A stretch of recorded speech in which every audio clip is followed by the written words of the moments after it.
So yun ang what is good sa inyo mga amo ko. So time check tayo, 3:38 ng umaga, madaling araw. Sa panibagong araw, panibagong kaskasan na naman tayo. Tayo magsi-short ride ulit. Short ride lang ng umanto ulit eh. So ngayon, nagsimula tayong bumiyahe. Umalis tayo dito ng 3:51 na, nasa bayan na tayo. So ngayon, mas masarap bumiyahe pag gantong oras kasi walang dumadaan eh, walang ganong traffic o wala talagang halos bumiyahe pag madaling araw, kaya yun yung pinaka best na oras para bumiyahe. So ngayon nagsisimula na tayong bumiyahe, dire-diretso na tayo dyan sa Padre Garcia. Kaso nga lang nakikita na natin sa ating gauge, isang bar na lang tayo, hindi kakayanin ng short ride natin tong gasolina natin, kaya nagpagas muna tayo dito ng full tank para naman kahit papano eh hindi tayo mauubusan ng gas. So yan na, ginagasolinahan ni Kuyang Gasoline Boy ang ating alagang si Doraemon. So yan na nga, nagbayad na rin tayo at yun, kinakarga na niya. Nung nakapagkarga na tayo, nabot na tayo ng umaga. Ito ang pinakayaw natin pag mabiyahe tayo, yung aabutan tayo ng mga gantong senaryo, yung gantong kakapal na traffic. Ayan, so yan, tutukan na talaga. Inabot na tayo ng alas 6 ng umaga, 6:28 na. Pero nung nakaalis na tayo dyan, nakarating na tayo ng 10th Avenue. So yan, 10th Avenue, binabaybay na ulit natin. Grabe, na-miss kong bumiyahe dito. Yan, binabaybay natin yung 10th Avenue na yan. Kinakaskasan natin yung 10th Avenue na yan. So syempre, dire-diretso yan hanggang makauwi tayo dun sa amin. Yan, dire-diretso at meron pa tayo isang bagsakan, Pagadag. Ayan, yun yung mga biglaan eh. Nung nakauwi na tayo, ayan, ang aking air mats. Nagstay muna tayo dito, nagpahinga ng saglit, tapos nagbihe. So ayan ang alaga nilang si Hanol. Nung unang punta ko dito, maliit pa yan, ngayon nalaki na. So nung nag-text na yung kukuhanan natin, ayan, umalis na ulit tayo, nagpalit tayo ng pambahay muna. Kasi syempre, dito lang muna tayo mag-ikot-ikot sa buong Maynila at Caloocan. Binabaybay na natin ngayon ng 10th Avenue. Syempre, kikitain natin ang una nating kukuhaan. So ayan na si Boss Balong. Yan.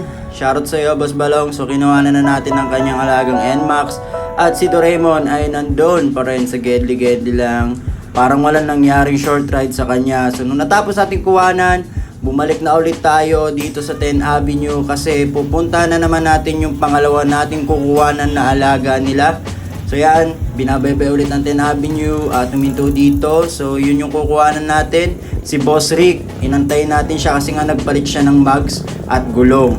So nung matapos natin kuhanan ng kanyang alaga, doon din ulit sa may Shell 10th Avenue.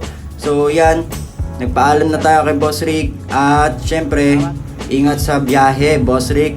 So salamat. So nakuha na natin yung alaga niya. Pagkatapos naman natin kay Boss Rick, sa pangatlo naman tayo pumunta. Ayan, si Macboy ni Kuis John John. So ngayon, pagdating natin, wala si Kuis John John dahil kumuha pa raw sila ng kanilang stocks. So inantay natin siya ng saglit. So yan, nagantay tayo ng kaunti at nagbatsyag na nga ang kinatatakutan natin dahil wala nga tayong panabla sa ulan. So yan, nung inabot tayo ng ulan at ito na hindi natin naasahan, bumuhos na nga ang malakas na ulan. So sabi natin kay Chris John John na babalikan natin siya at pupuntahan muna natin yung pinakamagandang pupuntahan talaga natin na sinadya natin ngayong araw na ito. So yan, binaybay na ulit natin yung kaba ng LRT hanggang makarating tayo ng Tayuman. So nandito na tayo, si Doraemon ulit ay naka-center stand ngayon. So yun yung kukuhanan natin, yung passion na yun. So pagkatapos natin kuhanan yan, syempre konting kwentuhan. Tapos inantay natin si Papa Weber na pinuntahan tayo dito sa Yamaha Tayuman. So nung meron tayo agenda sa kanya, nung natapos na agenda natin, umalis na tayo, nagpaalam na tayo at kasabay natin ngayon si Papa Weber. So yan, nagtanong si Papa Weber kung pasan para ba ang punta ko. Sinabi ko ay pupunta pa ako ng Grand Central. So yan, paalis na kami at binabaybay na namin tong kahabaan ng Tayuman. Nung nakarating na ako sa Grand Central, ayan, magpark muna ako saglit. Nung nagpark ako, umakyat ako sa taas dahil nandun nga yung unit ni Kuis John John. Nakukuha na natin sa may rooftop ng Grand Central SM. So nung matapos natin kuhanan, ayan si Kuis John John, naglalakad na tayo at syempre, nung matapos na lahat ng agenda natin ngayong araw, magpapahinga na muna tayo at umuwi muna tayo sa amin. So yan, biyahe na tayo, pauwi. So natapos natin ang araw na ito ng mga kinuha na natin. So yung mga picture na upload na natin ngayon, yung mga video ay ini-edit pa rin natin. So paantay na lang sa mga video dahil yun ay talagang ginugugulang ko ng oras at panahon para maganda ang outcome. So maraming salamat sa panonood nyo at kita-kits ulit sa susunod na vlog ko. Peace out, yo!